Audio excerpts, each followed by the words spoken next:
পরীক্ষা যত বেশি, কষ্ট যত বেশি, সুখের সময় তত কাছাকাছি চিল্লায় বলতে হবে, ঠিক কিনা?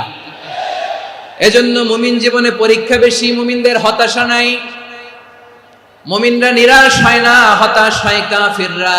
মুমিনরা কখনো হাল ছেড়ে দেয় না, মুমিনরা ভরসা রাখে একজনের উপর, তিনি কে? তাহলে আমার প্রিয় পটুয়াখালীবাসী, বিপদ থাকবে, পরীক্ষা থাকবে, এই বিপদ থেকে আমাদেরকে উদ্ধার করবেন একজন, তিনি কে? আমরা শুধু আল্লাহর উপরই ভরসা রাখবো, চাইবো একজন সত্তার কাছে। আওয়াজ করে বলুন, তিনি কে? একজন সত্তার কাছে চাইবে। বিশ্বনবী ওনার চাচাতো ভাই আব্দুল্লাহ ইবনে আব্বাস রাদিয়াল্লাহু তাআলা আনহুকে বললেন, ইয়া আব্দুল্লাহ ইবনে আব্বাস, হে আব্দুল্লাহ ইবনে আব্বাস, ইদা সাআলতা ফাসআলিল্লাহ, যখন চাইবে আল্লাহর কাছে যাও। ও আব্দুল্লাহ, যখন চাইবা আল্লাহর কাছে চাও। ওয়া ইদা ইসতাআনতা ফাসতাইন বিল্লাহ, যখন সাহায্য চাইবা আল্লাহর কাছে ফরিয়াদ করো। জেনে রেখো ও আব্দুল্লাহ, ওয়া'লাম আন্নাল উম্মাতা লাউ ইজতামাআত আলা আন ইয়ানফাউকা বিশাইইন লাম ইয়ানফাউকা ইল্লা বিশাইইন ক্বাদ কাতাবাহু আল্লাহু লাক। ও আব্দুল্লাহ, জেনে রেখো, মনে রেখো, গোটা বিশ্বের সবাই মিলে যদি তোমার উপকার করতে চায়, ততটুকুই তারা করতে পারবে যতটুকু আল্লাহ তোমার নসিবে সেটা লিখে রেখেছে, ঠিক কিনা বলেন? আর যদি গোটা বিশ্বের সবাই মিলে তোমার বিরুদ্ধে কনস্পাইরেসি করে, ষড়যন্ত্র করে, গোটা বিশ্বের সবাই মিলেও যদি তোমার ক্ষতি করতে চায়, ততটুকুই শুধু পারবে যেটা আল্লাহ তোমার জন্য বরাদ্দ রেখেছে।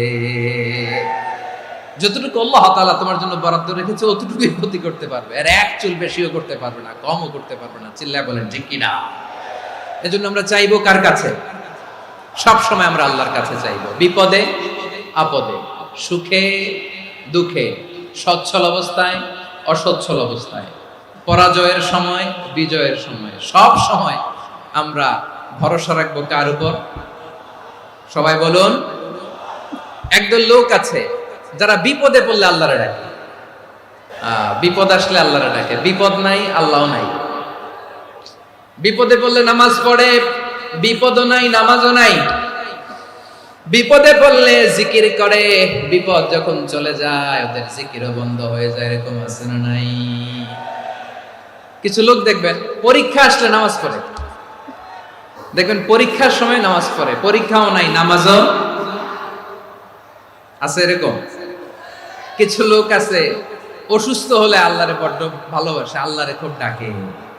অসুস্থ হইলে অসুস্থতাও নাই, আল্লাহ স্মরণও নাই।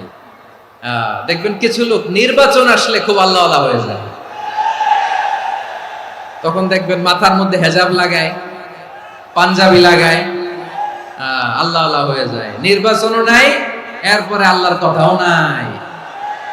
আছে না নাই? না, এরকম হওয়া যাবে না। সব সময় আমরা আল্লাহরে ডাকবো, বিপদে আপদে সব সময় ভরসা রাখবো আমরা একজনের উপর। আওয়াজ করে বলেন, তিনি কে?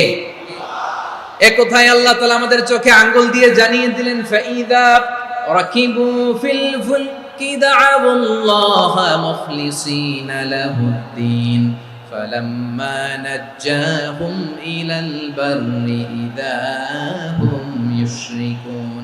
আল্লাহ বলে, একদল লোক আছে, তারা যখন নৌযানে চড়ে, জলযানে চড়ে, সাগরের মধ্যে যখন জাহাজে চড়ে, লঞ্চে চড়ে, তারা যখন তুফানের সম্মুখীন হয়, তখন তারা আল্লাহরে বড্ড বেশি ডাকে, একান্ত ভাবে ডাকে, বিশুদ্ধ চিত্তে ডাকে। আবার তুফান থেকে তাদেরকে সেফ জোনে নিয়ে, নিরাপদ জোনে নিয়ে যখন বন্দরে আমি আল্লাহ তাদেরকে ভিড়িয়ে দেই, ওই লোকগুলো আবার আমি আল্লাহর সাথে শিরিক করে। এরকম আছে না নাই? জাহাজে উঠছে, সাগরের মাঝখানে তুফান, ওই সময় দেখবেন আল্লাহ কারে কয়। এই কথা তো আপনাদেরকে বোঝানো সহজ, আপনারা তো নদীর দেশের মানুষ। আচ্ছা, লঞ্চে উঠে তুফানের সম্মুখীন হয়েছেন, জলোচ্ছ্বাস, সবাই, আমার বলার দরকার নাই, বলেন, মাঝ নদী, তুফান, জলোচ্ছ্বাস, জলের মধ্যে উচ্ছ্বাস, ঢেউ, টর্নেডো, সাইক্লোন, মেঘের ঘনঘটা, পরিবেশ ঘুটঘুটে অন্ধকার, লঞ্চ একবার এদিকে আরেকবার ওইদিকে, ভিতরে কি অবস্থা হয় বলেন তো? তখন মুসলিমও আল্লাহরে ডাকে, হিন্দু আল্লাহরে ডাকে, ঠিক কিনা বলেন? আস্তিক আল্লাহরে ডাকে, নাস্তিক আল্লাহরে ডাকে, ঠিক কিনা? লঞ্চের ভেতর, স্টিমারের ভেতর কান্নার রোল পড়ে যায়, চিৎকারের রোল পড়ে যায়, সবার মুখ দিয়ে শুধু একটা আওয়াজ, লা ইলাহা লা ইলাহা লা ইলাহা সুবহানাল্লাহ আলহামদুলিল্লাহ লা ইলাহা। আল্লাহ নামের জিকির করবে যারা, আল্লাহর কাছে প্রিয় তারা, আল্লাহর কাছে প্রিয় যারা, জান্নাতে প্রবেশ করবে তারা, জোরে লা ইলাহা লা ইলাহা ইল্লাল্লাহ লা ইলাহা ইল্লাল্লাহ মুহাম্মাদুর রাসূলুল্লাহ সাল্লাল্লাহু আলাইহি ওয়াসাল্লাম। আমার প্রিয় পটুয়াখালীবাসী, তাহলে লঞ্চের ভেতরে যখন আমরা তুফানের মধ্যে পড়ি, তখন সবাই মিলে আমরা একটা নামের জিকির করি। নামটা কার? মুসলমানেরাও ডাকে, হিন্দুরাও ডাকে, আস্তিকও ডাকে, নাস্তিকও ডাকে, সবাই ডাকে একজনকে। তিনি কে? আবার দেখবেন ওই আল্লাহ তুফানের পরে, ঝড়ের পরে ওই লঞ্চটাকে যখন সদর ঘাটে ফিরিয়ে দেয়, আবার আমরা নাফরমানি শুরু করে দেই। সে কোথায় আল্লাহ বললেন, ফাইদা রাকিবু ফিল ফুলকি দা'আল্লাহ মুখলিসিনা লাহুদ্দিন ফালাম্মা নাজ্জাহুম ইলাল বাররি ইযা হুম ইউশরিকুন। সাগরে যখন তুফানে পড়ে আমি আল্লাহর ডাকে, আবার আমি আল্লাহ যখন বাঁচিয়ে দেই, আবার আমি আল্লাহর সাথে শিরিক শুরু করে। আমরা কি এরকম হতে চাই নাকি? বিমানের মধ্যে মাঝে মাঝে দেখবেন যে এয়ার টার্বুলেন্স হয়, জানেন? এয়ার টার্বুলেন্স জানেন তো? মাঝে মাঝে বিমানটা বাউন্সিং করে, বাম্পি, ভেরি বাম্পি ওয়েদার। শুনেন নাই? 40,000 ফিট উপরে যখন থাকে, তখন পাইলট মাঝে মাঝে বলে, dear passengers, ladies and gentleman, right now we are flying 40,000 feet above the ground and we are passing very air turbulence, very heavy air turbulence right now. Please fasten your seat belts. দেখবেন মাঝে মাঝে বলে যে, ভদ্র মহিলা, ভদ্র মহোদয়গণ, আমরা 40,000 ফিট উপর দিয়ে যাচ্ছি আর এয়ার টার্বুলেন্স ফেস করছি, মেহেরবানি করে আল্লাহর রাস্তে সিট বেল্ট বাঁধুন। তখন বিমানটা এরকম বাউন্সিং করে, শেকিং করে। আপনারা মুখোমুখি হয়েছেন? ইদানিং এই এয়ার টার্বুলেন্স বেড়ে গিয়েছে। গত বছর আমার ইন্টারন্যাশনাল অনেকগুলো ফ্লাইট ছিল, তো আমি দেখলাম যে আগের ফ্লাইটগুলোর তুলনায় এখন এয়ার টার্বুলেন্স খুব বেশি। আমি একটু রিসার্চ করে দেখলাম, ক্লাইমেট চেঞ্জের কারণে, জলবায়ু পরিবর্তনের কারণে আকাশের বাতাসের মুভমেন্টে পরিবর্তন হয়েছে, ফলে এখন বিমান শেকিং করে বেশি, বাউন্সি, বাম্পি ওয়েদার। তো বলেন তো, 40,000 ফিট উপরে যখন আপনি, কয় হাজার ফিট? 40,000 ফিট উপরে যখন আপনি, তখন যখন বিমানটা এরকম বাউন্সিং করে, সবাই যখন ভমিটিং করে বিমান নষ্ট করে দেয়, বমি করে, তখন বাঁচানোর কে আছে আল্লাহ ছাড়া? কেউ আছে? ওই মুহূর্তেও সবাই মিলে একজনের ডাকে আওয়াজ করে বলেন, তিনি কে? মাঝে মাঝে কিছু সোশ্যাল মিডিয়ায় কিছু ভিডিও পাওয়া যায় যে হেভি যখন এয়ার টার্বুলেন্স হয়, 10 সেকেন্ড 15 সেকেন্ডের কিছু ভিডিও পাওয়া যায়, বিমানটা এরকম বাউন্সিং করছে, বাম্পি ওয়েদার, কাঁপছে, মানুষগুলো বমি করছে, অক্সিজেন মাস্কগুলো সব ঝুলে পড়েছে, বিমানটা শুধু কাঁপছে। তখন দেখবেন বিমানের ভেতরেও এরকম লঞ্চের মতো চিৎকার আছে না নাই? বিমানের ভেতরেও তখন চিৎকার। গত বছর হিথ্রো এয়ারপোর্ট থেকে সিঙ্গাপুর এয়ারলাইন্সের একটা ফ্লাইট, হিথ্রো টু চাঙ্গি, একটা ফ্লাইটে এমন বেশি এয়ার টার্বুলেন্সের শিকার হয়েছিল ওই এয়ারক্রাফটটা, 33 জন যাত্রী সেখানে আহত হয়েছে, একজন যাত্রী নিহত হয়েছে। কেবিন ক্রুজ, এয়ার হোস্টেস যারা আছে, একজনের নাক ফেটে, চোখ ফেটে, কপাল ফেটে, ব্লিডিং হয়ে শয়লা। প্রিয় ভাইয়েরা, 40,000 ফিট উপরে বিমানটা যখন কাঁপবে, তখন আমাদেরকে আল্লাহ ছাড়া আর কেউ বাঁচানোর আছে? এত আস্তে বললে হবে? ওই কঠিন মুহূর্তে আমার বাবা আমারে বাঁচাতে পারে, আমার বন্ধু আমারে বাঁচাতে পারে। এই গ্রাউন্ডে, জমিনের বুকে আমার প্রোটোকল, আমার ক্ষমতা, আমার দাম্ভিকতা কোনো কিছু আমারে বাঁচাতে পারে? একজন ছাড়া। চিল্লায় বলতে হবে, তিনি কে? সে আল্লাহ বললেন, গোলাম আমি বিপদের সময় ঠিকই তোমাদের বাঁচিয়ে দেই। ওই বিমানের ভেতরে 40,000 ফিট উপরে যখন তোমরা এয়ার টার্বুলেন্সের শিকার হও, তখন নাস্তিকও আল্লাহরে ডাকে, হিন্দু আল্লাহরে ডাকে। জোরে বলেন ঠিক কিনা? আবার বিমানটা যখন শান্ত হয়ে যায়, একটু পরেই বিমানের স্ক্রিনের মধ্যে হিন্দি সিনেমা খোঁজে। বিমানের স্ক্রিনে কিন্তু বিশাল ওখানে আফলাম ফিল্মের একেবারে বোঝাই করা। বিমানটা শান্ত হলে আবার হিন্দি সিনেমা দেখা শুরু করে। একটু আগে ডাকছিল কারে? দেখবেন বাংলাদেশে আমাদের ক্রিকেটাররা যখন অন্য কোনো দেশের সাথে খেলে, অনেক সময় এমন হয় বল বাকি একটা, রান দরকার 6টা। বল বাকি কয়টা? রান দরকার। আপনি দেখবেন ক্যামেরাম্যান তখন গ্যালারিতে খালি দেখায় দর্শকদের যে কি অস্থিরতা। হিপ হপ স্টাইলের মেয়েটা, যে মেয়েটার ওড়না এতক্ষণ ছিল গলায়, এতক্ষণ কই ছিল, ওই মেয়েটা দেখবেন ওড়নাটা টেনে মাথায় দিয়ে এরকম মুনাজাত ধরতেছে, আল্লাহ আল্লাহ, একটা ছক্কা, আল্লাহ আল্লাহ, আমার লাল সবুজের পতাকারে তুমি অপমানিত কইরো না আল্লাহ, ইন্ডিয়ার সাথে আমাদের খেলা, আল্লাহ আল্লাহ, একটা ছক্কা, একটা একটা। পুরো খেলা জুড়ে এই মেয়ের ওড়না ছিল গলায়, কিন্তু যখন 1 বলে 6 রান দরকার, ওড়না চলে আসছে কোথায়? মাথায়। আবার মুনাজাত আছে না নাই?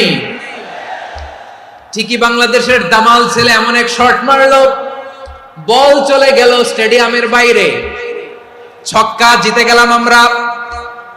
পুরো স্টেডিয়াম জুড়ে চিৎকার, হই হুল্লোড়, মौज মাস্তি। যেই মেয়েটা মাথার মধ্যে ওড়না দিয়ে এতক্ষণ সুবহানাল্লাহ সুবহানাল্লাহ বলে আল্লাহর কাছে দোয়া করেছে, ওই মেয়ে এখন আবার ওড়না ফেলে দিয়ে নাচা শুরু করে দিয়েছে। তাহলে আল্লাহর ভয়, আল্লাহর প্রতি আস্থা, বিশ্বাস, ভালোবাসা, এটা কি ক্ষণিকের জন্য? মানে আমার যখন লাগবে তখন আল্লাহর ইউজ করবো নাকি? হ্যাঁ, বিপদে আপদে, সুখের সময় দুঃখের সময়, সচ্ছল অসচ্ছল অবস্থায় বিশ্বাসীরা ভরসা রাখে একজনের উপর। চিৎকার করে বলো, পটুয়াখালী তিনি কে? সে আল্লাহ বললেন, গোলাম মনে করো না জাহাজ থেকে সদরঘাটে ভিড়িয়ে দিলাম, তুমি নিরাপদ হয়ে গেছো। মনে করো না 40,000 ফিট থেকে সেফ ল্যান্ডিং এর পরে এয়ারপোর্টে নেমে গেলেই তুমি নিরাপদ হয়ে গেছো। ও মিয়া, বিপদ কি শুধু সাগরে আর আকাশে? ঘরের ভেতরও বিপদ আসতে পারে কি পারে না? এজন্য সূরা মুলক আল্লাহ বললেন, আমিনতুম মান ফিস সামাই আন ইয়াখসিফা বিকুমুল আরদা ফাইযা হিয়া তামুর। আল্লাহ বললেন, তোমরা কি ভেবেছো তোমরা নিরাপদ? আমি চাইলে ল্যান্ডস্লাইডস, ভূমি ধস দিয়ে 1 লক্ষ 1 মুহূর্তে নিয়ে যেতে পারি। এক সুনামি দিয়ে থাপ্পড় মেরে 3 লক্ষ সাগরের ভেতরে ঢুকায় দিতে পারি। 1 সেকেন্ডও লাগে না আমার। أم أمنتم من في السماء أن يرسل عليكم حاصبا فستعلمون كيف نذير। আল্লাহ চাইলে আকাশ থেকে পাথর বৃষ্টি নাজিল করতে পারেন কি পারেন না? এই মুহূর্তে এখানে ভূমিকম্প দিতে পারেন কি পারেন না? আচ্ছা, ভূমিকম্প যখন হয় আমাদের কারো হুঁশ থাকে? আপনি মনে করছেন আমরা সাধারণ মানুষ, আমরা দৌড় দেই, আর প্রেসিডেন্ট প্রধানমন্ত্রী ওনারা বুঝি খাটে শুয়ে থাকে? ভূমিকম্প, আর্থকোয়েক যদি হয়, বাঁচার জন্য আমরা কি করি? হয় খাটের তলায়, ডাইনিং টেবিলের নিচে, উপরে শক্ত কিছু আছে এটার নিচে, অথবা ঘর থুইয়া দেও দৌড়। তো প্রধানমন্ত্রী উনি কি করে? প্রেসিডেন্ট উনি কি করে? হ্যাঁ, উনি খাটের মধ্যে যে শুয়ে থাকে নাকি? উনিও দৌড়, সাধারণ মানুষও দৌড়, প্রধানমন্ত্রীও দৌড়, বাড়িওয়ালাও দৌড়, ভাড়াটিয়াও দৌড়, সবাই দৌড়। নাকি ভাড়াটিয়ারা বাড়ি থুইয়া দৌড়, বাড়িওয়ালারা আর বেরোয় না? এরকম না। তাহলে যে কোনো মুহূর্তে ভূমিকম্প দিয়ে নাস্তানাবুদ করতে পারে কে? আমার প্রিয় ভাইয়েরা, আমরা নিরাপদ নই, আমরা তার দয়ায় বেঁচে আছি। কার দয়ায়? এজন্য আল্লাহ বললেন, গোলাম যে কোনো মুহূর্তে বিপদ দিয়ে তোমাদেরকে নাস্তানাবুদ করতে পারি। বিশ্বাসী বলে যদি নিজেকে দাবি করো, সব সময় ডাকতে হবে একজন সত্তাকে। বলেন তিনি কে? আপদ থেকে, পরীক্ষা থেকে, ক্যালামিটি থেকে আমাদেরকে কেউ বাঁচাতে পারে না একজন সত্তা ছাড়া। আবারও বলেন তো তিনি কে? এবার আমরা দেখি বিষ্ণু ইসা ইসলামের জীবনে বিপদ আপদ ছিল কিনা। উনি বিপদ আসলে কিভাবে ডিল করতেন, বিপদ আসলে কোন দোয়া পড়তে হয়, কিভাবে ফরিয়াদের হাত উত্তোলন করতে হয়, কিভাবে রবের দরবারে নতজানু হয়ে ফরিয়াদ করতে হয়, এটা জানার দরকার আছে না নাই? আসুন আমরা বিষ্ণু নবীর জীবনী থেকে দেখি বিপদ আসলে উনি কি করতেন। বিপদ আসলেই প্রথমে বিশ্বনবী সাল্লাল্লাহু আলাইহি ওয়াসাল্লাম একটা দোয়া পড়তেন। তিনি পড়তেন ইন্না লিল্লাহি ওয়া ইন্না ইলাইহি রাজিউন। নিশ্চয় আমরা আল্লাহর জন্য, নিশ্চয় আমরা কার দিকে ফিরবো ভাই? আবার কার দিকে ফিরবো? আওয়াজ করে বলুন তো, আমরা এসেছি কার কাছ থেকে, আবারও ফিরে যাব কার কাছে? এজন্য বিশ্বনবী পড়ছেন ইন্না লিল্লাহি ওয়া ইন্না ইলাইহি রাজিউন। নিশ্চয় আল্লাহর জন্য, ওই আল্লাহর দিকেই আমরা ফিরে যাব। তারপরে বিশ্বনবী পড়তেন আল্লাহুম্মা আজুরনি ফি মুসিবাতি ওয়াখলুফ লি খায়রাম মিনহা। একসাথে প্রথমে পড়তেন ইন্না লিল্লাহি ওয়া ইন্না ইলাইহি রাজিউন, তারপর পড়তেন আল্লাহুম্মা আজুরনি ফি মুসিবাতি ওয়াখলুফ লি খায়রাম মিনহা। মানে আল্লাহ, এই যে আমি বিপদে ধৈর্য ধারণ করলাম, এটার সব তুমি আমারে দাও, আর যেটা হারালাম এর চেয়ে ভালো কিছু দিয়ে মেকআপ করে দিও, ভালো কিছু দিয়ে বদল করে দিও। সুবহানাল্লাহ পড়েন। তাহলে বিপদ আসলে আমরা কি পড়ব? এদেশে পরস্পরে দেখা হলে দেয় সালাম, এদেশে আমজনতার হৃদয় জুড়ে পাক কালাম, এদেশে বিপদ এলে সর্বজনে সর্বক্ষণে দোয়া পড়ে ইন্না লিল্লাহ। কি পড়ে?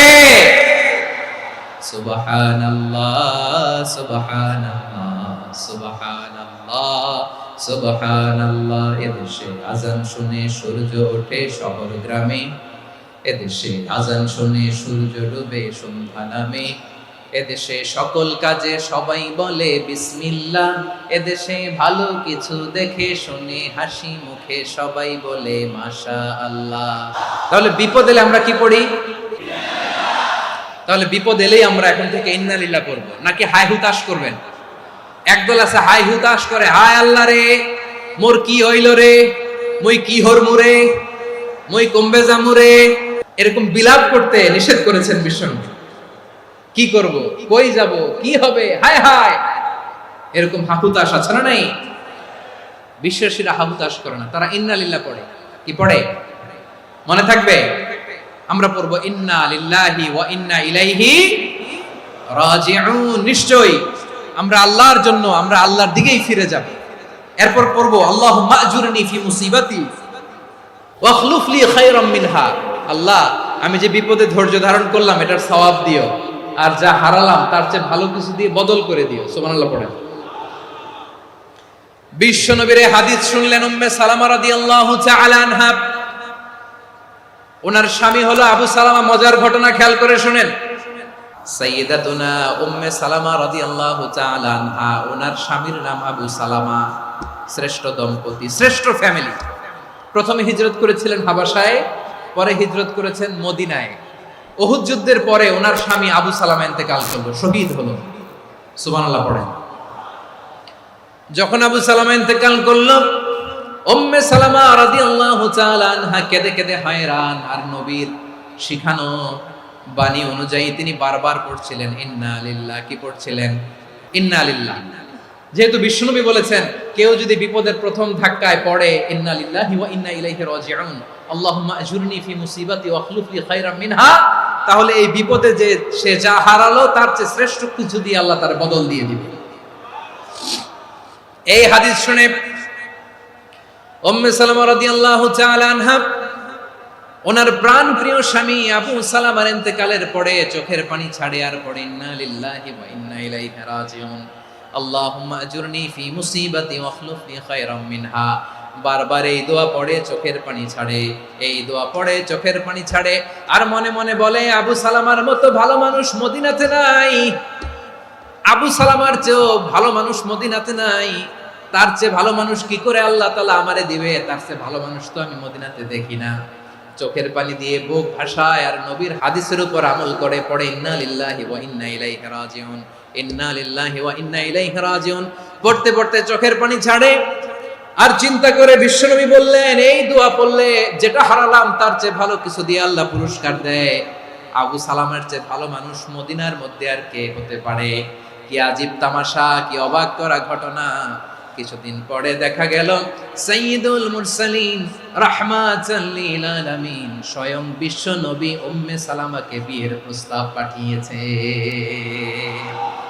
স্বয়ং বিশ্বনবী উম্মে সালামা রাদিয়াল্লাহু তাআলা আনহাকে বিয়ের প্রস্তাব পাঠিয়েছেন, উনি রাজি হয়ে গেলেন, বিয়ে হয়ে গেল, উনি হয়ে গেলেন উম্মুল মুমিনিন, আমাদের মা, পুরো মুসলিম উম্মার মা। চিৎকার করে বলেন আল্লাহু আকবার। তাহলে আমার প্রাণপ্রিয় ভাইরা, বিপদে পড়লে আমরা পড়বো ইন্না লিল্লাহি ওয়া ইন্না ইলাইহি রাজিউন, আল্লাহুম্মা আজুরনি ফি মুসিবাতি ওয়াখলুফ লি খায়রাম মিনহা। যারা যারা বিপদ আসলে এই দোয়াটা পড়বেন এখন থেকে, আওয়াজ করে ইনশাআল্লাহ বলেন। যা হারাইছেন তার চেয়ে শ্রেষ্ঠ জিনিস দিয়ে বদলা দিবে কে? তাহলে বিপদে পড়লেই প্রথমে আমরা এটা পড়ব, শুনে শুনে মুখস্থ করবেন। আমার মায়েরা, আমার বোনেরা, আপনাদের জন্য 3টি মাঠের অ্যারেঞ্জমেন্ট করা হয়েছে, আমি জানি। আপনারাও এই দোয়াগুলো পড়বেন, আপনার স্বামীকে শেখাবেন, সন্তানকে শেখাবেন, আপনার পুরো পরিবারটাকে জান্নাতের টুকরো বানিয়ে দিবে কে? তাহলে বিপদ আসলে প্রথমে কি পড়তে হবে এটা জেনে গেলাম। এরপরে বিপদ আসলে নিজেকে কি করে আল্লাহর কাছে সঁপে দিতে হয় এটাও জানার দরকার আছে না নাই? বিপদে প্রথমে ইন্নালিল্লাহ করলাম, ধৈর্য ধারণ করলাম, বিপদ থেকে উদ্ধারের সর্বোচ্চ চেষ্টা করলাম। আমার কাজ যখন শেষ, তখন আমি আমার এই বিষয়টা আল্লাহর কাছে সঁপে দিব। কার কাছে? বিপদে বললে কেমন করে নিজেকে আল্লাহর কাছে সঁপে দিতে হয়, আসুন সাইয়েদনা ইব্রাহিম আলাইহিস সালামের জীবনী থেকে জানি। আল্লাহর খলিল ইব্রাহিম আলাইহিস সালাম আমাদের মতো সমাজ ব্যবস্থা পায় নাই। আমরা জন্মের পরে আমাদের কানের ভেতরে আজান দিয়েছে কে? একামত দিয়েছে কে? আমাদের বাপদাদারা আমাদের কানে আজান দিয়েছে কি? দেয় নাই। আমাদের জন্মের পরেই তো আজান, একামত, বাড়ির পাশে মসজিদ, প্রতিদিন আজান, জুমার খুতবা, প্রতি মাসে মাসে তাফসিরুল কোরআন মাহফিল, মসজিদ, মিনারা, অভাব নাই। ঠিক কিনা বলে? আপনি যেই সুন্দর ইসলামিক এনভায়রনমেন্ট পেয়েছেন, আমাদের ইব্রাহিম খলিল উনিও কি এরকম পেয়েছিলেন? হ্যাঁ, উনি জন্মের পর পরে ওনার কানে আজান দিয়েছে কেউ? আমার প্রিয় ভাইরা, আগা গোড়া একটা শিরকি পরিবেশ উনি জন্মগ্রহণ করেছেন। উনি ছাড়া ওই তল্লাটে একজনও আল্লাহর উপর বিশ্বাসী নাই। কল্পনা করতে পারেন? গোটা তল্লাটে, গোটা দেশে বিশ্বাসী মুমিন, আল্লাহর উপর বিশ্বাস স্থাপনকারী কয়জন? সবাই বলেন কয়জন? বাকি সব মুশরিক। বাকি সব মুশরিক নিজের সাথে নিজে শক্ত বোঝাপড়া করে, অ্যানালজি করে, সেলফ কনভারসেশন করে উনি মহা সত্যের সন্ধান পেয়েছে। উনি আকাশের তারা দেখে ভাবে মনে হয় এটাই আমার খোদা, পরে দেখে তারা নাই, মনে মনে বলে না তাইলে এটা না। আবার চাঁদ দেখে বলে চাঁদটা বড় মায়া লাগে, মনে হয় এটাই আমার রব, পরে দেখে চাঁদও নাই, কয় না এটা না। এরপরে দ্বীপ প্রহরের জলজলে সূর্যটা খা খা করে গোটা পৃথিবীটারে রৌদ্র দিয়ে তাতিয়ে রাখে। তিনি ভাবলেন মনে হয় এটাই আমার রব, কারণ এটাই তো সবচেয়ে বড়। কিন্তু বিকেল বেলা ওই সূর্যটাও যখন চলে যায়, সাইয়েদনা ইব্রাহিম বলে না এটাও তো নাই, আমার খোদা যদি আমারে ছেড়ে চলে যায়, বিপদে পড়লে আমারে উদ্ধার করবে কে? এভাবে নিজের সাথে অ্যানালজি, সেলফ কনভারসেশন করতে করতে করতে তিনি মহা সত্যের সন্ধান পেয়েছেন। সুবহানাল্লাহ পড়েন।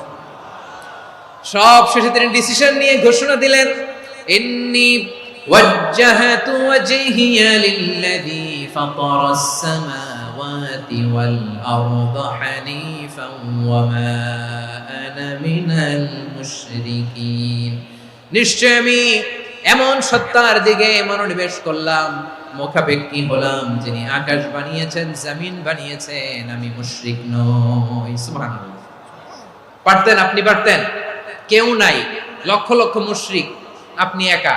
ওনার মতো এরকম বিচক্ষণতা দিয়ে আল্লাহরে খুঁজে পাইতে পারতেন আপনি?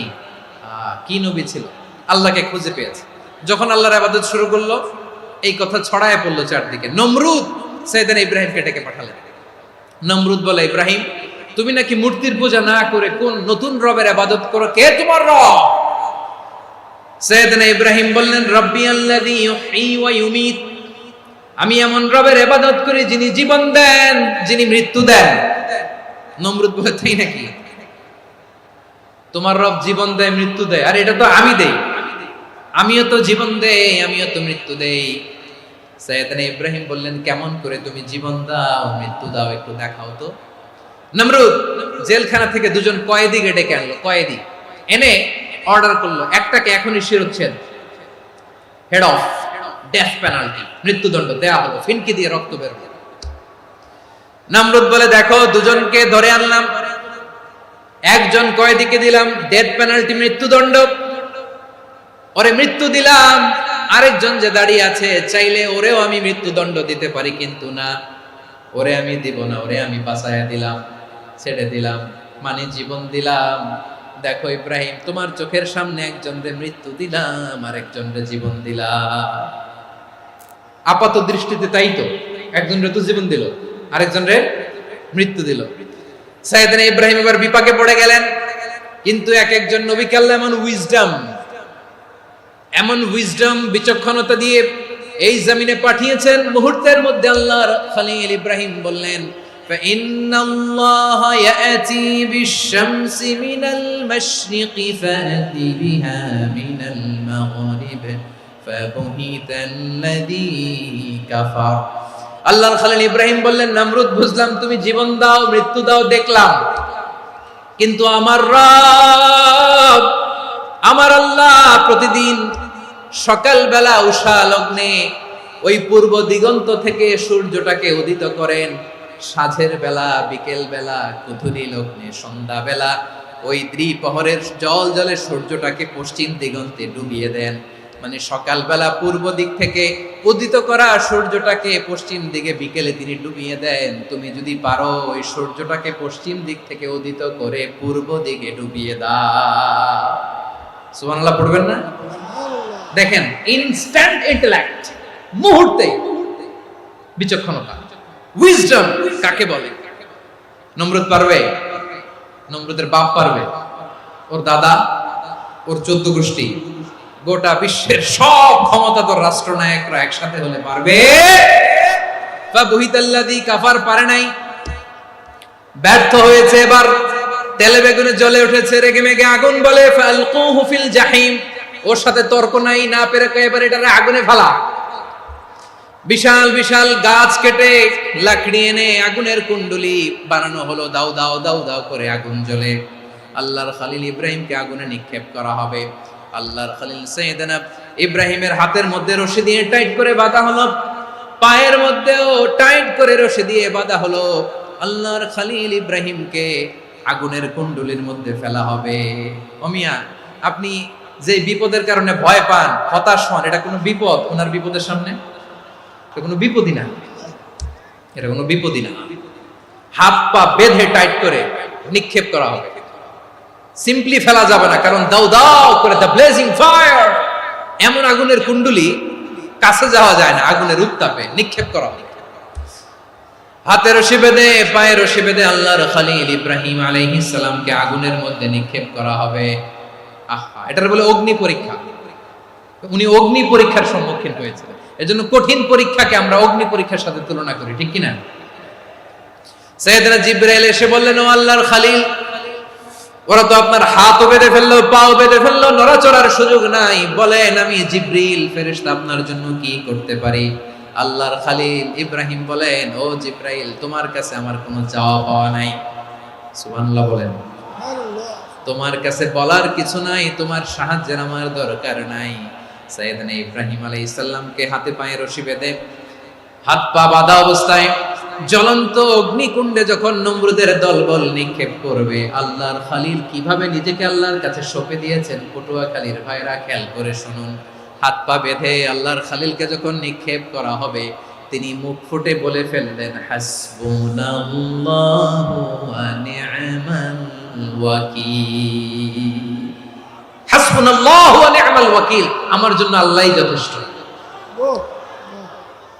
আমার জন্য আল্লাহই যথেষ্ট। তিনি আমার সবচেয়ে বড় গার্ডিয়ান, তিনি আমার সবচেয়ে বড় অভিভাবক। জিবরাইলের সাহায্যে অফারকে ফিরিয়ে দিলেন। দুনিয়ার বুকে কারো কাছে কিছু বলেন নাই, মুখ ফুটে বলেছেন হাসবুনাল্লাহ।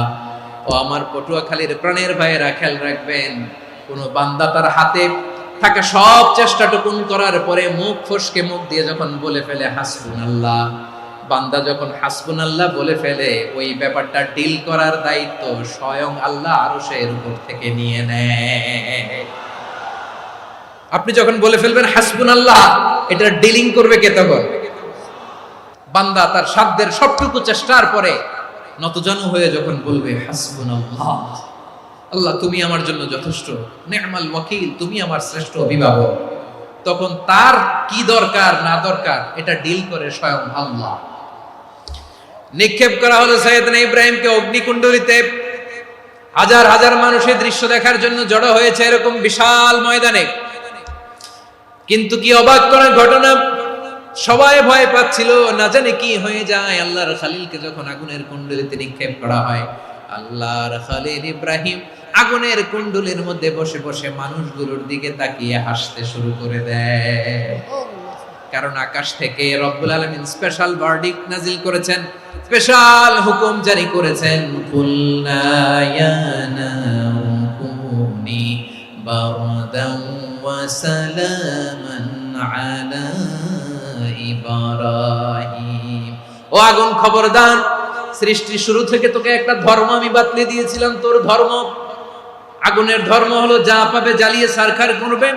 আল্লাহ বলল, আগুন তোর ধর্ম দিয়েছিলাম, তুই সব জ্বালিয়ে পুড়িয়ে সারখার করে দিবি, কিন্তু ক্ষণিকের জন্য আমি তোর জ্বালিয়ে দেওয়ার ক্ষমতাটাকে কেড়ে নিলাম, জ্বালিয়ে ভস্ম করে দেওয়ার ক্ষমতা আমি কেড়ে নিলাম। কুনি বারদান, ঠান্ডা হয়ে যা, কিন্তু এত বেশি ঠান্ডা হবি না আবার আমার ইব্রাহিমের জন্য সর্দি লেগে না যায়।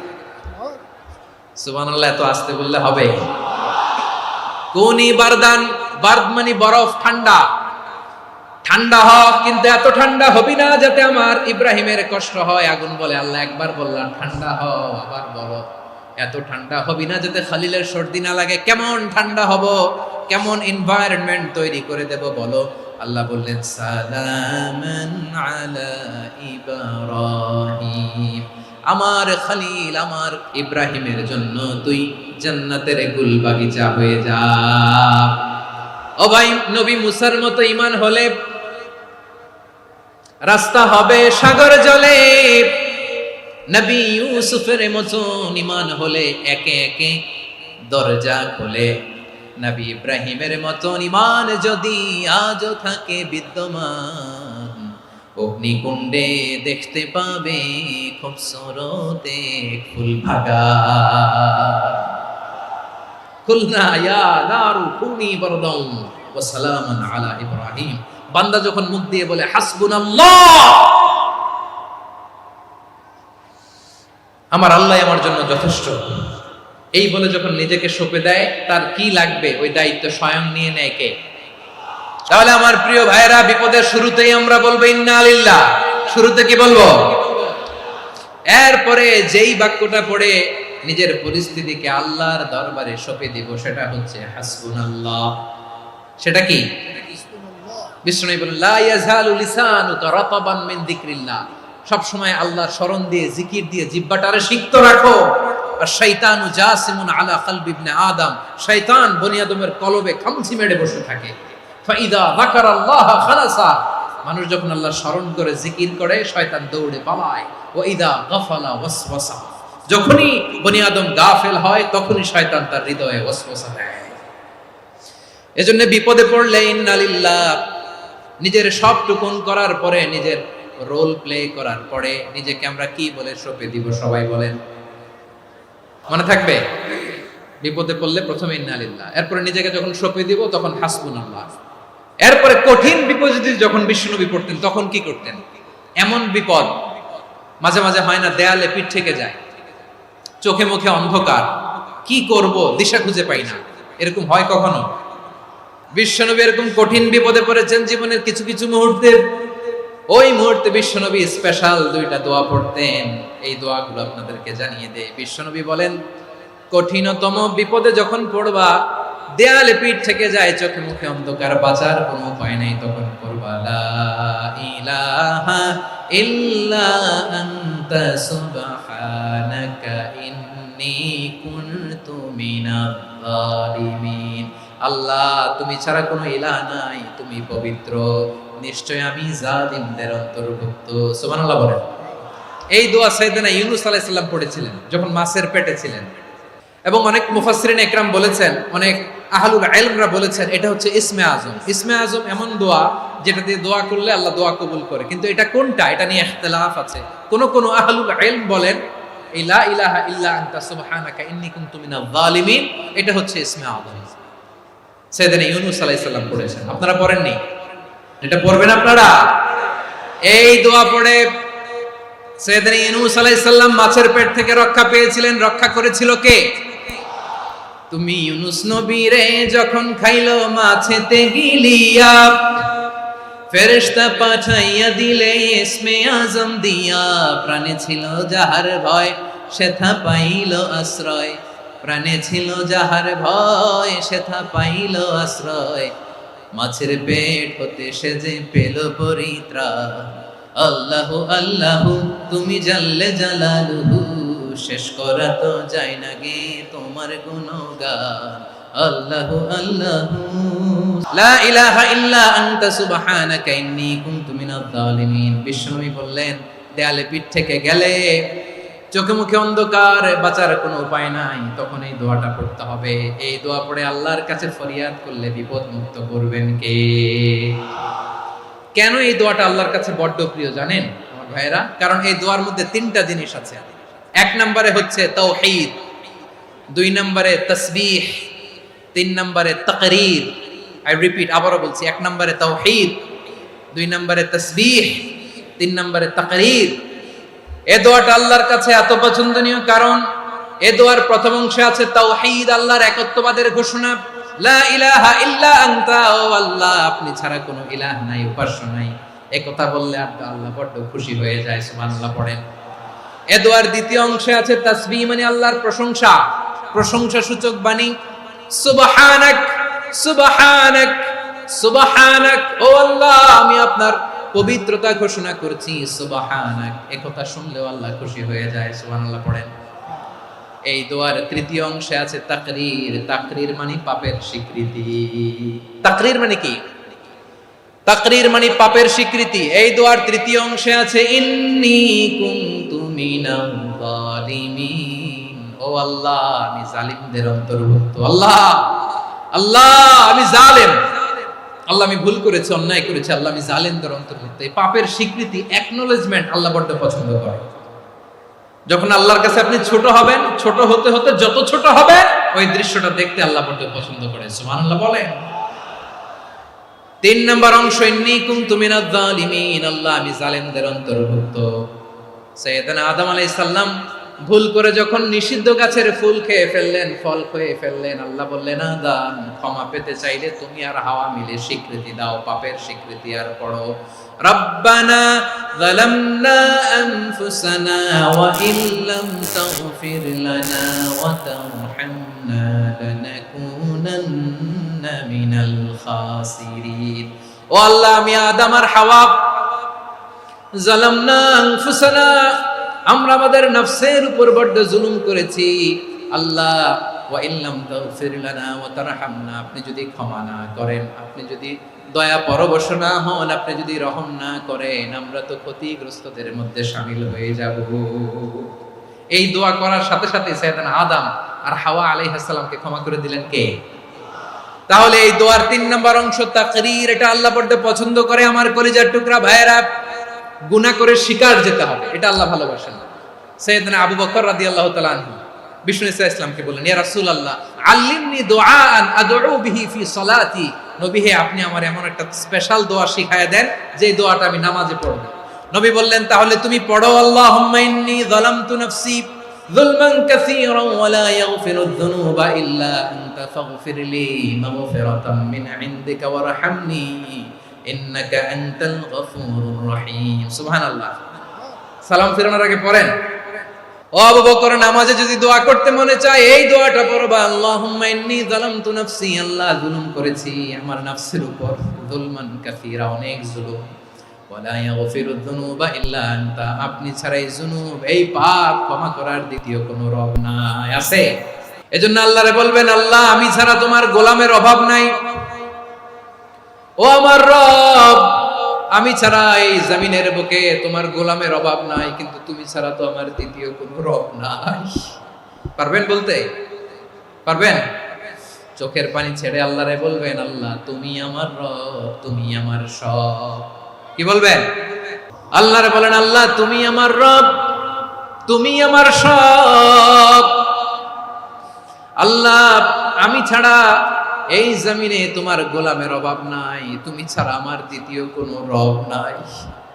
একথা বলে চোখের পানি ছেড়ে আল্লাহরে স্বীকৃতি দেন, আল্লাহ আমি পাপী, আল্লাহ জামিনে আমার চেয়ে বড় পাপী আর কেউ নাই। অজু করে সিজদায় লুটিয়ে পড়ে চোখের পানি ছেড়ে আল্লাহরে পাপের স্বীকৃতি দেন। আল্লাহ, এমন কোন জুলুম নাই, গুনাহ নাই আমি করি নাই, সগীরা কবিরা, জেনে না জেনে, ইচ্ছায় অনিচ্ছায়, শিরকি বেদাতি সব গুনাহ করেছি। আল্লাহ, আকাশের নিচে জমিনের উপরে আমার চেয়ে বড় গুনাহগার আর কেউ নাই। চোখের পানি ছেড়ে আল্লাহরে বলেন, আল্লাহ, আমি ছাড়া তোমার গোলামের অভাব নাই, তুমি ছাড়া আমার দ্বিতীয় কোনো রব নাই, তুমি ছাড়া তো কেউ আমার গুনাহ ক্ষমা করার নাই, তুমি আমার রব, তুমি আমার সব। বলতে পারবেন? এই তাকরীর আমার পটুয়াখালীর ভাইয়া, এই স্বীকৃতিটা দেখতে আল্লাহ বড় ভালোবাসেন। কারণ আমরা সবাই গুনাহগার, আমরা সবাই কি? বিশ্বনবী বলেন, কুল্লুকুম খাত্তাউন, বানি আদম, তোমরা সবাই পাপী। সবাই কি? সবাই পাপী। আমরা সবাই পাপী। আপন পাপের বাটখারা দিয়ে অন্যের পাপ মাপি। আমরা যে পাপী এটা ভাবতে মনে চায় না কারণ, খালি অন্যের পাপ দেখি আমরা, এটা ভুল। ওর এই পাপ, ও পাপী, ও জালেম, ও জাহান্নামী, এরকম একটা টেন্ডেন্সি। আমার যে কি হালাত এটার খেয়াল নাই। খেয়াল করতে হবে যে আমি সবচেয়ে বড় পাপী, ঠিক কিনা বলেন? পাপ করি নাই এমন কেউ আছি? হ্যাঁ, আছি। কেউ না জানলেও জানে কে আমার পাপের ঘটনা? পৃথিবী না জানুক আমি তো জানি, আমি কি পাপ করেছি। হায় ও আমার কলিজার টুকরা ভাইয়েরা, মাথাটাকে নিচু করে জীবনের সব গুনার ফিরিস্তিগুলো একটা একটা করে স্বীকার করে আল্লাহরে বলেন, আল্লাহ, আমি পাপী। আল্লাহ, আমার চেয়ে বড় পাপী এই দুনিয়াতে কেউ নাই। আকাশের নিচে জমিনের উপরে আমার চেয়ে বড় পাপী কেউ নাই। একটা একটা করে আল্লাহ স্বীকার করি আমি পাপী। সব পাপের স্বীকৃতি দিলাম।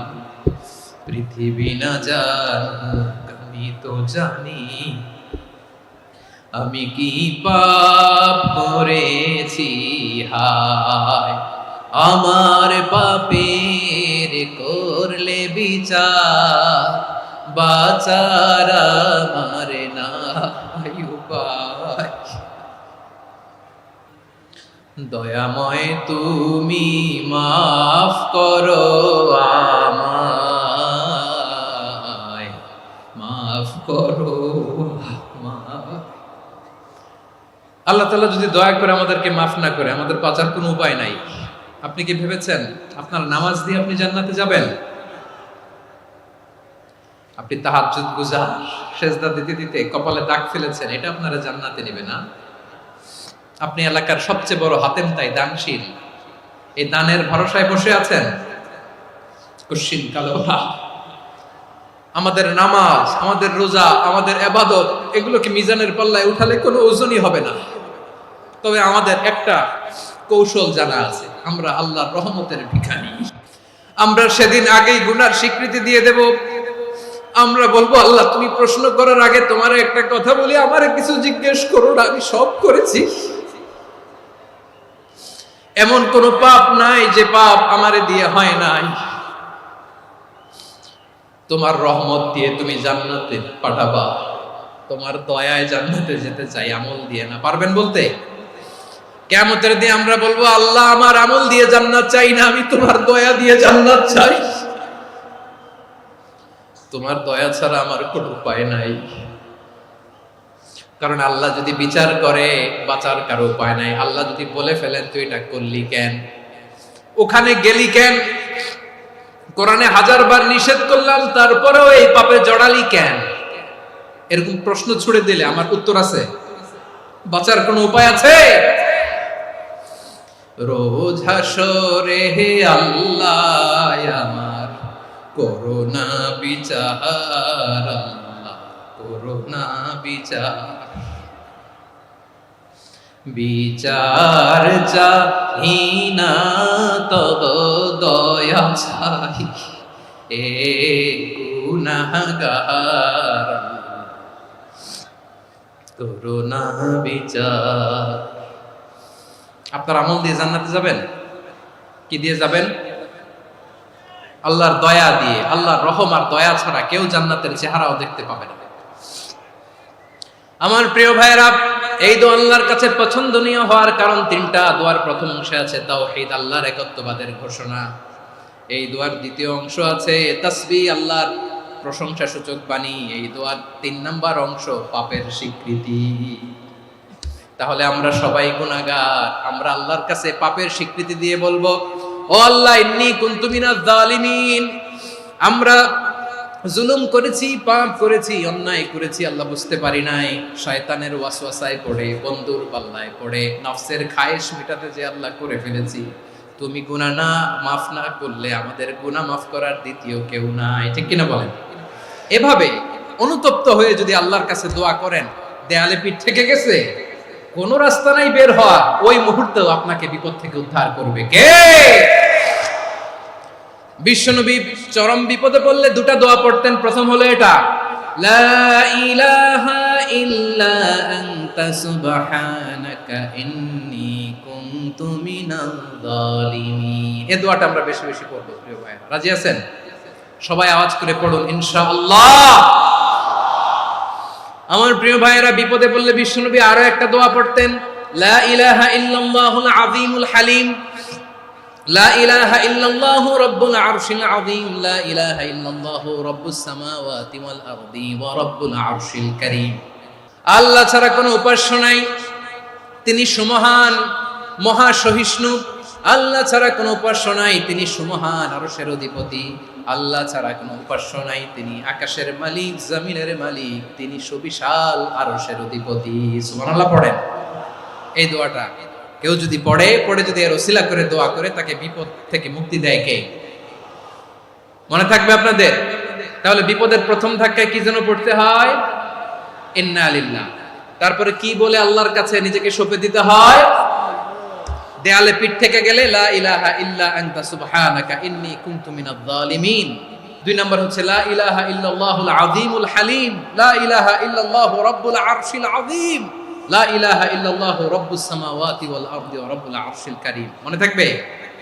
অনেক সময় এমন হয়, হঠাৎ বিপদের সম্মুখীন হই আমরা, রেডি হয়ে বের হইছে অফিসে, হঠাৎ অ্যাক্সিডেন্টে পড়ে যাই, হঠাৎ পেটের ব্যথায় অজ্ঞান, এরকম হয় না?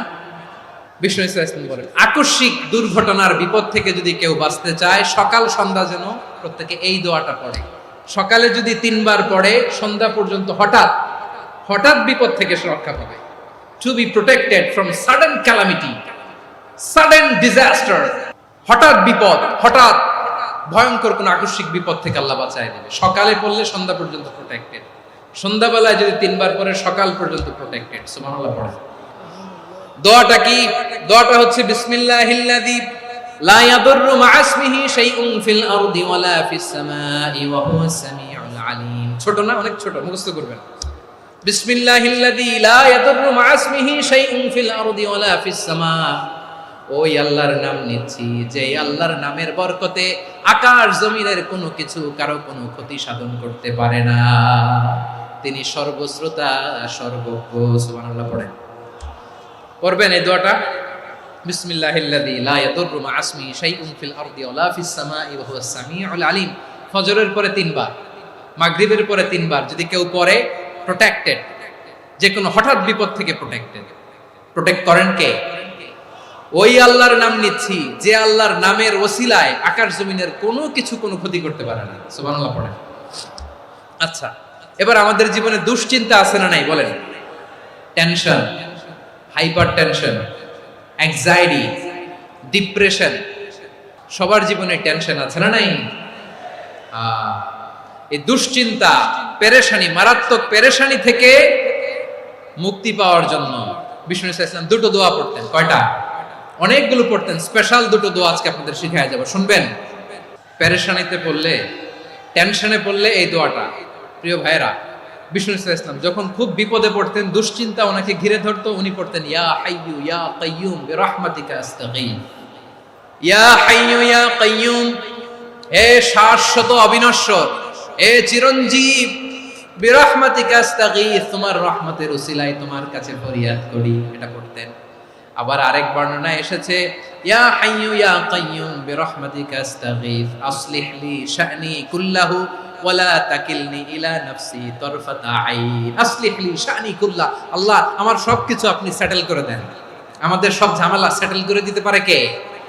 তাহলে পড়বেন ইয়া হাইয়ু, হে চিরঞ্জীব, হাইয়ু মানে চিরঞ্জীব, যিনি চিরকাল বেঁচে থাকবেন, মরবেন না। আল্লাহ মরবেন? তার কোনো লয় আছে? ক্ষয় আছে?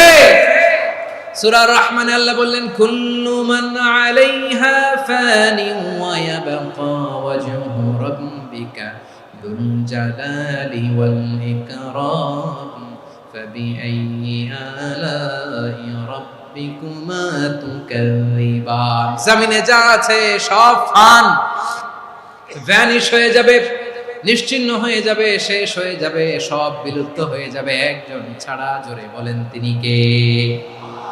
এই দোয়াটা কেন পছন্দ আল্লাহর কাছে? কারণ এখানে আল্লাহর দুইটা সুন্দর নাম আছে, গুণবাচক নাম, আল হাই, আল কাইয়ুম, এই দুটো নাম আছে এখানে। আবার এই দুইটা আয়াতুল কুরসির অংশ। আয়াতুল কুরসির শুরুতে এটা আছে না নাই? হ্যাঁ, আছে না নাই? 3 নম্বর কারণ, এটা ইসমে আজম। কোন দোয়াটা ইসমে আজম? যে দোয়া ওসিলায় দোয়া করলে আল্লাহ দোয়া ফেরায় না। অনেকগুলো মত আছে, সবচেয়ে ভ্যালিড মত হচ্ছে এটা, ইয়া হাইয়ু ইয়া কাইয়ুম, এর ওসিলা দিয়ে দোয়া করলে দোয়া কবুল করে কে? 2 নম্বরে বিশ্বনবী মারাত্মক বিপদে পড়লে আরেকটা দোয়া পড়তেন, আল্লাহুম্মা ইন্নী আবদুক। আগে দোয়াটা পড়ি, শুনেন। আল্লাহুম্মা ইন্নী আবদুক ওয়া ইবনু আবদিক ওয়া ইবনু আমাতিক নাসিয়াতি বিয়াদিক মাদিন ফিয়া হুকমুক আদলুন ফিয়া কাদাউক আসআলুকা বিকুল্লি ইসমিন হুয়া লাক সাম্মাইতা বিহি নাফসাক আও আনসালতাহু ফি কিতাবিক আও আল্লামতাহু আহাদাম মিন খালকিক আও ইস্তা'সারতা বিহি ফি ইলমিল গায়বি ইনদাক আন তাজআলাল কুরআনা রাবিআ কলবি ওয়া নূরা সাদরি ওয়া জালাআ হুজনি ওয়া যাহাবা হাম্মি। সুবহানাল্লাহ পড়েন। বিষ্ণুই বলতেন, আল্লাহুম্মা ইন্নী আবদুক, ও আল্লাহ আমি আপনার গোলাম, ওয়া ইবনু আবদিক, গোলামের ঘরের গোলাম, ওয়া ইবনু আমাতিক, বাদীর ঘরের গোলাম। মানে আল্লাহ আমি আপনার গোলাম, আমার বাবা আব্দুল্লাহ ছিল আপনার গোলাম, আমার মা আমিনা ছিল আপনার বাদী। মানে আমরা গোলাম বংশের, সব গোলাম। নিজেরে এর চেয়ে আর ছোট করে আল্লাহর কাছে উপস্থাপন করা যায় আমার ভাইরা? কথা কি বুঝতেছেন? নিজেকে এর চাইতে ছোট, নগণ্য আর তুচ্ছ করে আল্লাহর সাথে প্রেজেন্ট করা যায়? বিশ্বনবী বললেন, ও আল্লাহ আমি আপনার গোলাম, গোলামের ঘরের গোলাম, দাসীর ঘরের গোলাম, নাসিয়াতি বিয়াদিক, আমার মাথার চুলের ছুটি আপনার হাতের মুঠোয়। আপনি ডানে টান দিলে আমি ডানে যেতে বাধ্য, আপনি বাঁয়ে টান দিলে বাঁয়ে যেতে বাধ্য। বিশ্বনবী বললেন, আল্লাহ আমার মাথার চুলের ঝুঁটি আপনার হাতের মুঠোয়। আচ্ছা, এইভাবে কাকে ধরা হয়? যে খুব ছোট, ঠিক কি না? নিজেকে কত ছোট করলেন বিশ্বনবী। ও আল্লাহ আমার মাথার চুলের ঝুঁটি আপনার হাতের মুঠোয়, আপনি ডানে টানলে আমি ডানে যাব, বাঁয়ে টানলে বাঁয়ে যাব। আল্লাহ আসআলুকা বিকুল্লি ইসমিন হুয়া লাক নাসিয়াতি বিয়াদিক মাদিন ফিয়া হুকমুক, আপনার নির্দেশ আমার উপর কার্যকর হবেই হবে। আদলুন ফিয়া কাদাউক, আপনার ফয়সালা, যেই ফয়সালাই আপনি আমার জন্য করেন এটাই ইনসাফ। সুবহানাল্লাহ বলেন। আমরা আল্লাহর ফয়সালায় সন্তুষ্ট হতে চাই না। কত কমপ্লেইন, আল্লাহ তুমি এটা দিলা না, ওইটা পাইলাম না, ওইটা হইল না রে, এরকম অভিযোগ, কমপ্লেইন আমাদের আছে না নাই? আর বিশ্বনবী বলতেন, আদলুন ফিয়া কাদাউক, আল্লাহ আমার জন্য তোমার যেটা ফয়সালা এটাই সবচেয়ে শ্রেষ্ঠ ইনসাফ, এর চেয়ে ইনসাফ আর হতে পারে? এভাবে কায়মান বাক্যে আল্লাহর কাছে বিশ্বনবী দোয়া করতেন। এরপরে বিশ্বনবী বললেন, আল্লাহ তোমার যত নাম আছে সব নামের ওসিলায় দোয়া করি, যে নাম তুমি আমাদেরকে জানিয়েছো, যে নাম তুমি আমাদেরকে জানাও নাই, যে নাম তুমি কোরআনে নাজিল করেছো, যে নাম নাজিল করো নাই, যে নাম শুধু নবীদেরকে জানিয়েছো। আর আল্লাহর এমন কিছু চমৎকার চমৎকার সুন্দর সুন্দর নাম আছে, এই নামগুলো রব্বুল আলামিন কাউকে জানাবে না। সুবহানাল্লাহ বলেন। আমরা তো 99 নাম জানি, 100 নাম জানি আল্লাহ, কিন্তু আল্লাহর এমনও কিছু নাম আছে যেগুলো আল্লাহ বিষ্ণুনবীরও জানায়নি। এগুলো আল্লাহ ইলমুল গায়বে রেখে দিয়েছেন। দোয়ার সময় বলবেন, আল্লাহ তোমার যেই নামগুলো জানি, যেগুলো জানি না, যেগুলো কোরআনে আছে, যেগুলো নাই, যেগুলো নবীরে খাস ভাবে জানাইছো ওগুলোর উসিলায়, যেগুলো কোনোদিন জানাবাও না, তোমার ওই নামের উসিলাও তোমার কাছে চাই। আল্লাহ কোরআনকে আমার হৃদয়ের বসন্ত বানাও, আমার বক্ষের জ্যোতি বানাও, আমার চিন্তা দুশ্চিন্তা তুমি দূর করে দাও। বিশ্বনবী বললেন, এই কালিমাগুলো, এই বাক্যগুলো পড়ে যদি কেউ আল্লাহর কাছে ফরিয়াদ করে, তার হৃদয় থেকে দুশ্চিন্তা কাটিয়ে দিবে কে? আচ্ছা, সবশেষে বলি, ঋণের বোঝায় যারা জর্জরিত, বিষ্ণু সাল্লাল্লাহু চমৎকার একটা দোয়া শিখিয়েছেন। এক সাহাবীর নাম আবু উমামা, নামাজের ওয়াক্ত ছাড়া উনি মসজিদে যেয়ে বসে আছে। বিষ্ণু বললেন, কি রে আবু উমামা, নামাজের তো ওয়াক্ত হয় না, মসজিদে কি? সাহাবী বলে, হুমুমুন লাজিমাতনি ওয়া দুয়ুন, নবী গো ঋণের বোঝায় এমন টেনশনে আছি, ঘরে থাকতে পারলাম না, মসজিদে চলে আসছে। বিশ্বনবী বলেন, আমি কি তোমার এমন একটা দোয়া শিখাবো যেটা পড়লে আল্লাহ তাআলা তোমার ঋণের বোঝা হালকা করে দিবে? আবু উমামা বললেন, ইয়া রাসূলুল্লাহ, অবশ্যই শিখাবেন। বিশ্বনবী বললেন, তাহলে তুমি পড়বা, আল্লাহুম্মা ইন্নী আউযু বিকা মিনাল হাম্মি ওয়াল হাযান ওয়া আউযু বিকা মিনাল জুবনি ওয়াল বুখল ওয়া আউযু বিকা মিন গালাবাতিদ দাইনি ওয়া কাহরির রিজাল। ও আল্লাহ, তোমার কাছ থেকে দুশ্চিন্তা থেকে পানাহ চাই, কৃপণতা, ভীরুতা, অলসতা, কার্পণ্যতা, এই সব কিছু থেকে, মানুষের কঠোরতা, আমার উপর মানুষের আধিপত্য এবং ঋণের বোঝা থেকে পানাহ চাই। এই দোয়াটা যখন বিশ্বনবী শিখাই দিলেন, আবু উমামা বারবার এই দোয়া করে, আল্লাহুম্মা ইন্নী আউযু বিকা মিনাল হাম্মি ওয়াল হাযান ওয়া আউযু বিকা মিনাল আজজি ওয়াল কাসাল ওয়া আউযু বিকা মিনাল জুবনি ওয়াল বুখল ওয়া আউযু বিকা মিন গালাবাতিদ দাইনি ওয়া কাহরির রিজাল। আবু উমামা বলে, এই দোয়া আমি পড়তে লাগলাম। কিছুদিন পরে দেখা গেল বিশ্বনবীর শেখানো এই দোয়ার বদৌলতে আল্লাহ তাআলা আমার সব ঋণ পরিশোধের ব্যবস্থা করে দিয়েছেন। আমার প্রিয় পটুয়াখালীর ভাইরা, বিশ্বনবীর জামাতা সাইয়্যিদিনা আলী রাদিয়াল্লাহু তাআলা আনহুর কাছে এক লোক এসে বলে, হে আলী, ঋণের বোঝায় আমি জর্জরিত, আমার কিছু অর্থ দিয়ে সাহায্য করো। সাইয়্যিদিনা আলী রাদিয়াল্লাহু তাআলা আনহু বললেন, আমি কি তোমারে এমন একটা দোয়া শিখাবো যেটা বিশ্বনবী আমাদের শিখিয়েছেন? এই দোয়া যদি তুমি পড়ো, লাউ কানা আলাইকা মিসলু জাবালিন কাবীরিন দাইনান আদাল্লাহু আনকা, পাহাড় পরিমাণে যদি ঋণের বোঝা হয়, আল্লাহ এটা পরিশোধের ব্যবস্থা করে দেবেন। ছোট্ট একটা দোয়া বিশ্বনবী শিখালেন, বললেন, তুমি পড়বা, আল্লাহুম্মা কফিনি বিহালালিকা আন হারামিকা ওয়া আগনিনি বিফাদলিকা আম্মান সিওয়াক। আল্লাহুম্মা কফিনি বিহালালিকা আন হারামিক, আল্লাহ তোমার হালাল দিয়ে আমাকে পরিতুষ্ট করো, হারাম থেকে বাঁচিয়ে রাখো, আর তোমার অনুগ্রহে মানুষের মুখাপেক্ষী যেন আমি না হই, আমি যেন সবসময় তোমার মুখাপেক্ষী হই, ওই তৌফিক দিও। সুবহানাল্লাহ পড়েন। এই দোয়া বেশি বেশি পড়লে ঋণের বোঝা হালকা করে দিবে কে? তাহলে প্রিয় ভাইয়েরা, বিপদে পড়লেই প্রথমে কি পড়বেন? ইন্না লিল্লাহ। কি বলে নিজেকে আল্লাহর কাছে সঁপে দিতে হয়? হাসবুনাল্লাহ। চরম বিপদে দেয়ালে পিঠ থেকে গেছে, তখন লা ইলাহা ইল্লা আনতা সুবহানাকা ইন্নী কুনতু মিনাজ জালিমিন। এরপরে লা ইলাহা ইল্লাল্লাহুল আযীমুল হালিম, এই দোয়া। আকস্মিক বিপদ, হঠাৎ যেন কোনো বিপদ আমাকে পেয়ে না বসে, এটার জন্য বিসমিল্লাহিল্লাযী লা ইয়াদুররু মা ইসমিহি শাইউন ফিল আরদি ওয়ালা ফিস সামাই ওয়া হুয়াস সামিউল আলীম। সকালে 3 বার, রাতে 3 বার। আর মারাত্মক tension, hyper tension, anxiety, depression থেকে বাঁচার জন্য 2 দোয়া, ইয়া হাইয়্যু ইয়া কাইয়্যুম, ইয়া হাইয়্যু ইয়া কাইয়্যুম, মনে থাকবে? আর আল্লাহুম্মা ইন্নী আবদুক, এই দোয়া। ঋণ থেকে বাঁচার জন্য 2 দোয়া, আল্লাহুম্মা ইন্নী আউযু বিকা মিনাল হাম্মি ওয়াল হাযান, এটা। আর আল্লাহুম্মা কফিনি বিহালালিকা আন হারামিকা ওয়া আগনিনি বিফাদলিকা আম্মান সিওয়াক। আর সব সময় পড়ার জন্য একটা আমল দিয়ে যাই, উঠতে বসতে, অফিসে যাচ্ছেন, অফিস থেকে ফিরতেছেন, বসে আছেন, শুয়ে আছেন, ছোট্ট এক শব্দে আমরা যেন বেশি বেশি পড়ি, আস্তাগফিরুল্লাহ। আল্লাহ রাসূল সাল্লাল্লাহু আলাইহি ওয়াসাল্লাম বলেন, মান লাজিমাল ইস্তিগফার, যে সব সময় এরকম ইস্তিগফারের সাথে লেগে থাকে, জাআলাল্লাহু লাহু মিন কুল্লি দীকিন মাখরাজা, আল্লাহ তাআলা তাকে কোনো বিপদে আটকান না, সে জীবনে আটকাবে না, যে কোনো বিপদে আল্লাহ তার রাস্তা বের করে দিবেন। Way out, you will get a way out in solution. সুবহানাল্লাহ। ওয়া মিন কুল্লি হাম্মিন ফারাজা, দুশ্চিন্তা মুক্ত হবে। ওয়া ইয়ারযুকহু মিন হাইসু লা ইয়াহতাসিব, এমন জায়গা থেকে আল্লাহ রিজিকের বন্দোবস্ত করবে যেটা সে কল্পনাও করে না। আওয়াজ করে পড়েন সুবহানাল্লাহ। আমার প্রিয় ভাইরা, এটা গেল নিজের বিপদ। নিজে যদি বিপদে পড়েন, অন্যের বিপদ যদি দেখেন, এটার জন্য একটা দোয়া আছে। অনেক সময় আমরা দেখি হাসপাতালে ক্যান্সারের 3rd স্টেজে চলে গেছে, লোকটা হ্যাংলা হয়ে, চিকন হয়ে, হায়রে কি কষ্ট পায়, দেখি না? বিশ্বনবী বলে, একটা দোয়া যদি কেউ অন্যের কোনো বিপদ দেখে পড়ে, ওই বিপদ তার জীবনে কখনো আসবে না। অনেক সময় হয় যে আমরা মহাসড়ক দিয়ে যখন চড়ি, দুর্ঘটনায়, আইরে আল্লাহ, দুর্ঘটনায় মানুষের মাথা একদিকে, দেহ আরেক দিকে, ব্লিডিং, এরকম হয় না? আল্লাহ তুমি হেফাজত করো। বিশ্বনবী বলেন, এই দুর্ঘটনা দেখে কেউ যদি এই দোয়াটা পড়ে, তার জীবনে সে কোনোদিন এরকম অ্যাক্সিডেন্টের সম্মুখীন হবে না।